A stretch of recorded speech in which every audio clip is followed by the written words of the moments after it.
Hello, I'm here today to give you a quick demonstration of EO Consulting's new schools benchmarking tool using the latest business intelligence technology.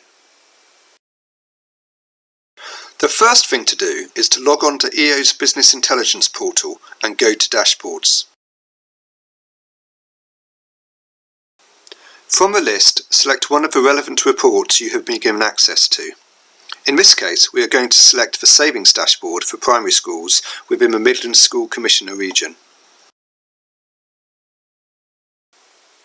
I'm going to select a school within this region, but to make it topical, I'm going to select Robert Piggot Infant and Junior Schools in the PM's constituency to see if their claims of being under budgetary pressure is justified. When searching for Robert Piggot School in the establishment box, we see there is both an infant and junior school. I'm going to select the junior school here and then in the comparison box select the infant school.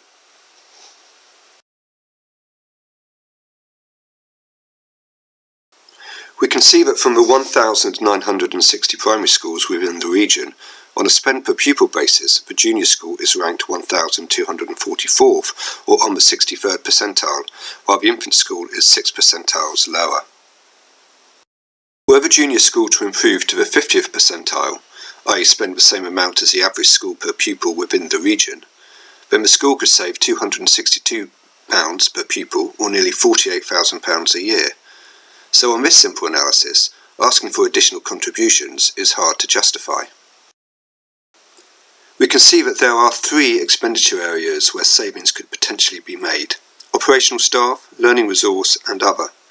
Let's consider these spend groupings in more detail by clicking onto them.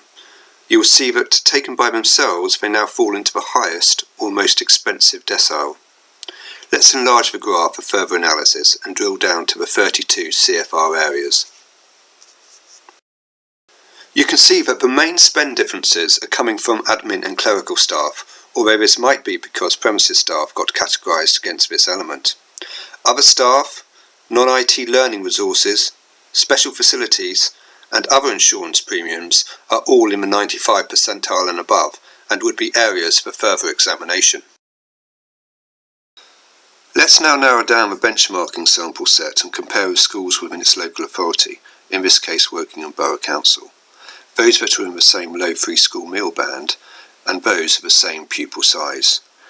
I'm going to pick a range of 100 to 300 to incorporate the schools separately, and if they were combined, let's say on one site. You can see that the sample size now reduces to 26 schools, which can be found by enlarging the ranking table list. I'm going to go to Wokingham Borough's website to see if Robert Piggot is part of any cluster whereby schools might operate more closely together and learn from each other. Sure enough, both infant and junior schools are part of a northern cluster, which I'm going to copy and bring up next to my sample list. I'm going to highlight those on both lists and rank on size of school. If you compare the junior school with Polehampton C of E Junior, then Polehampton from a spend per pupil basis would appear to be twice as efficient. But as we know, even when based on a per pupil basis, that's not a totally fair comparison, because we can see that Polehampton is at full complement, while Robert Piggot is 2 forms down. A better comparison would be Polehampton Infant School, but is slightly better ranked, but only has 1 pupil more. So if we go back and input Polehampton Infant as the comparison school, we can see that it is 4 percentiles better ranked than Robert Piggot, and this equates to £49 per pupil, or just under 9k a year. Looking at staff costs, it does not appear there is much difference.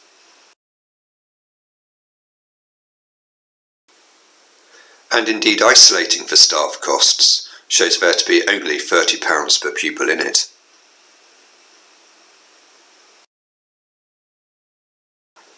So if we just look at non-staff costs and normalise for catering, then you can see that the spend difference is substantial. So what can we conclude were Robert Piggot to become equally efficient by moving to the same 39th percentile in these non-staff or back office areas as Polehampton, a school of similar size within the same primary cluster but is rated outstanding. Well, we can see that the estimated saving of nearly £400 per pupil would be over twice that of a parent contribution the school is asking for. Going back to the list of available dashboards and clicking on the same regional CFR dataset, you will see multiple tabs all designed to analyse data from a unique perspective. I'm going to go to the Per Pupil Expenditure Comparison tab and compare Robert Piggot on the left with Polehampton on the right and the LA average in the centre. We can see that the average low free school meal primary school in Wokingham spends 5% more of its budget on teaching and learning, while Polehampton spends a significant 10% more. While its utility spend is on par, the premises spend is slightly lower, but when isolating for just maintenance, it does not appear there is any undue skimping that may be storing up backlog maintenance issues. Moving to the Per Pupil 3-year Trend Comparison tab and comparing Robert Piggot Jr. in blue against the regional average in grey, you can see that the nominal income and expenditure has grown over the last few years and is in slight surplus, while on average across the region both income and expenditure has fallen, the latter significantly. If we break down income for all cohort-related delegated funding and compare with expenditure on teaching and learning, and then change the comparison sample set to just Wokingham primary schools, we can see a slightly different picture in that Robert Piggot Jr. School's income in these areas has fallen more than average and represents 5% less of total income than the average Wokingham school. At the same time, it has been able to go against the trend and slightly increase teaching and learning expenditure, although as a percent of total budget it is still below the Wokingham average. If we further reduce the comparison sample set to those schools in the same cluster, we can see that donations have been rising at twice the rate, although the amount raised is still below the average in the cluster. The main core income differential seen previously seems to be bridged by a very healthy facilities income, which when combined with donations represents 11.5% of income. And by expanding on the table, you can see that this is twice as much per pupil as the next highest in the cluster. Before concluding, I just want to have a quick look to see if there are any underlying cost pressures coming from workforce trends. So back to our dashboard list and into our Workforce School Trend Overview tab. We can immediately see two significant trends. Average teacher salary has significantly fallen over the last 3 years to now be below the national and local average, while the number of full-time equivalent teacher assistants has increased by 64% to the extent that the school now has less pupils per teacher assistants than the local average. This, along with an over-doubling of support staff, is driving up costs. That said, if we skip back to the School Allocation Overview tab in the CFR dashboard, you can see that total staff costs is still 1% below that of the cluster average, and the only implied misallocation would appear to be within the sub-elements, cost of other staff and administrative and clerical staff, which represent 4% more of Robert Piggot Jr. School's expenditure than the average of schools in its local cluster. So what have we learned from our quick 8-minute analysis using EO's dashboards focusing on the exam question of whether Robert Piggot schools need additional parent contributions? Our analysis is predominantly focused on just the junior school, and the main points are summarised in the next 2 slides. I won't go over them again, you can pause the video to read them in slower time. Needless to say, the answer is never as straightforward as it first might appear. My focus has been on operational efficiency, and I have not, for instance, cross-referenced with outcomes which we could have explored by going to EO's KS2 performance dashboards.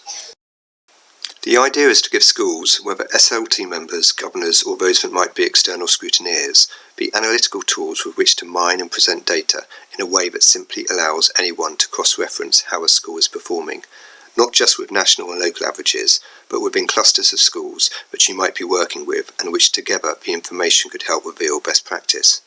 It's not designed to give you the answers, since all schools will be operating under unique constraints, just for comparative data to ask why things are different and how things can be improved.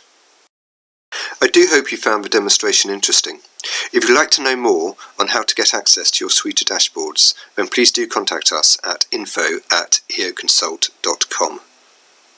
Thanks for listening.